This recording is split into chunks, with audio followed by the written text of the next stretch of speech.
Hello guys, good afternoon. So, I want to answer this question kung paano po daw gamitin yung ibang nozzle, paano ba siya basahin, ng iyang Tix handheld vacuum cleaner. So, sad to say guys, hindi ko po siya maipa-demo sa inyo ngayon kasi nga, yung vacuum cleaner ko is naiwan ko na po sa kabilang bahay nung umalis po kami.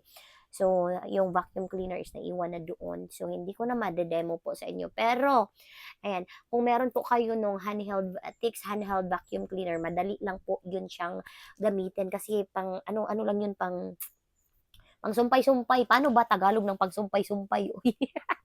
Madali lang po yung ikabit sa vacuum cleaner mo. And ang what I really like about that vacuum guys is yung mga sulok-sulok talaga, gilid-gilid ng mga bahay mo. Even sa kahit na yung sa tiles, kahit doon sa may gitna sa tiles, makukuha niya po yung mga dust or mga dumi na nandoon. So may mga nozzle din doon na fit po, lalong-lalo sa mga gilid-gilid sa bintana, makukuha mo po yung mga dust na nandiyan. Pero yan nga lang, sad to say, hindi ko po mapapakita sa inyo or hindi ko po mapapademo sa inyo kung paano po siya gamitin. Kasi wala na sa akin yung vacuum na yun. I don't know then kung okay pa ba siya ngayon or sira na ba siya. So, wala po akong mapapademo sa inyo.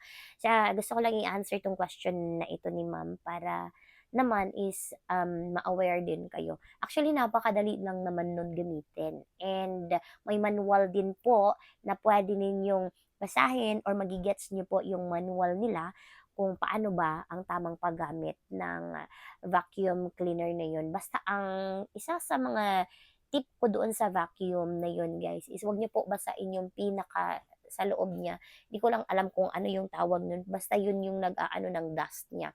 Huwag niyo po yun basain kasi pag yun po mabasa, mag-stick po yung mga dust or mga dumi doon.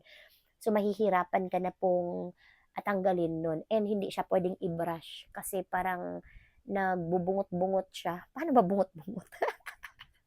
Hindi talaga ako masyado talaga marunong mag-Tagalog. But still, ginagawa ko lang po or ine-explain ko na lang po sa mga nakakaintindi sa akin. So, yun po yun ma'am. Sana po is masundan mo ang video na ito and thank you so much for watching with my video. Ingat po kayong lahat. God bless everyone. Babush and paalam.